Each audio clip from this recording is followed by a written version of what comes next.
And for more, John Dickerson joins us now. Good to see you, John. Thank you.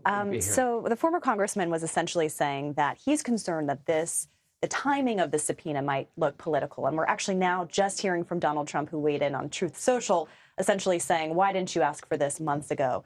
What do you think is going to be the impact of this subpoena? Well, I think the impact of the subpoena will be that it keeps this conversation going a little bit more in terms of as the fight takes place over the subpoena and whether the president's going to answer it or not. I think it puts the question before all other Republicans. Is this a worthy use of the committee's time? Has the president done anything or failed to answer questions that make him worthy of a subpoena? So I think it extends the work of the committee between its last hearing, and its official report. And depending on who owns the conversation, it is either a legal spat about a subpoena or it is a conversation about what's at the heart of what's being asked, which is how much did the president do to initiate the events of January 6th? Yeah, and kind of to that point about what the whole point of these hearings have been, and now this is probably the last one we'll see for a while, if not the last. Liz Cheney had a very interesting, kind of succinct statement at the beginning that I want to play a bite of for our audience and talk about it. Why would we assume that those institutions will not falter next time? A key lesson of this investigation is this: our institutions only hold when men and women of good faith make them hold, regardless of the political cost.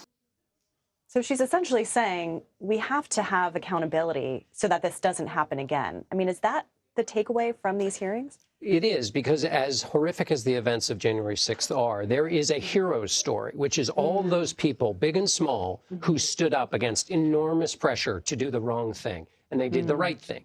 And government cannot go forward with it filled only with people who do the wrong thing. And so her argument is that you need people like that who stand up. And if the end, there are a lot of people looking at these hearings and saying, oh, if only Donald Trump had gone further, if those who supported his scheme had gone further, because they want to be in power. You can't run a democracy that way.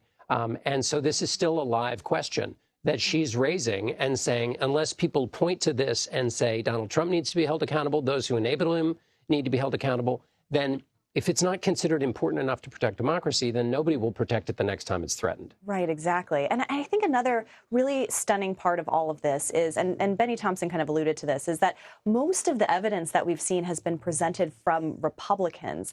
And so I'm curious, we're heading into the final stretch of the midterm election year. Has there really been any sort of political consequence for the former president or for his party? I mean, he's been endorsing lots of candidates. They've been successful in some primaries, and some of them are still touting these false election claims. Well, by the transitive property, you could argue that, well, think of it this way. As you say, more than half, according to the Washington Post, of the people running share the president's belief in the lie that the election was stolen. So it has become, for a lot of people, the route to success to believe this. So instead of recoiling from the events of January 6th, there are those who are moving closer to it. So in that sense, the Republican Party has embraced this. The Republican National Committee called January 6th legitimate discourse. So, in fact, the party itself has moved closer to Donald Trump and the events of January 6th than it has recoiled from it. You've seen leaders like Kevin McCarthy, who was very upset about the events of January 6th, not so much anymore. If Republicans win by holding that position, then what will be the biofeedback? It will be that there's no penalty to basically either ignoring or even embracing some of what January 6th was about. Yeah, and we were wondering kind of what new information would come from this hearing, and I was stunned by that video that we saw of lawmakers from both parties, congressional leaders. You had Mitch McConnell and Chuck Schumer huddled together, pleading for help. I'm curious about your reaction to that. Well, that was one thing. You rarely see lawmakers in unguarded moments like that. We are so used to hearing all the lawmakers in that room give us prepackaged and freeze-dried comments, and this was them searching anywhere they could to be protected themselves and their staffs from the assault that President Trump encouraged. And so it was just a raw political moment we don't usually see. The other important thing about that, though, is while they were feeling imminent threat, Mike Pence was feeling imminent threat as well in another part of the building, or they were also actually in different places.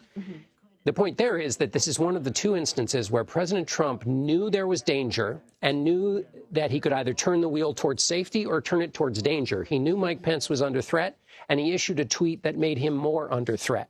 So he took the chance of the moment. Instead of turning to safety, he turned to danger. The other, of course, being what we heard about in testimony today, is the Secret Service let him know that people were armed outside of his rally. He welcomed those people in. They didn't get in. But in other words, he knew there were armed members of his support team out there, and he was trying to encourage them to participate in this, what became a riot. Yeah, connecting some more dots here. And as we wait to see what else they can find. John Dickerson, I know you'll have a lot more on your show later tonight at 7 p.m. We'll give you a nice plug for that. Right back at this desk.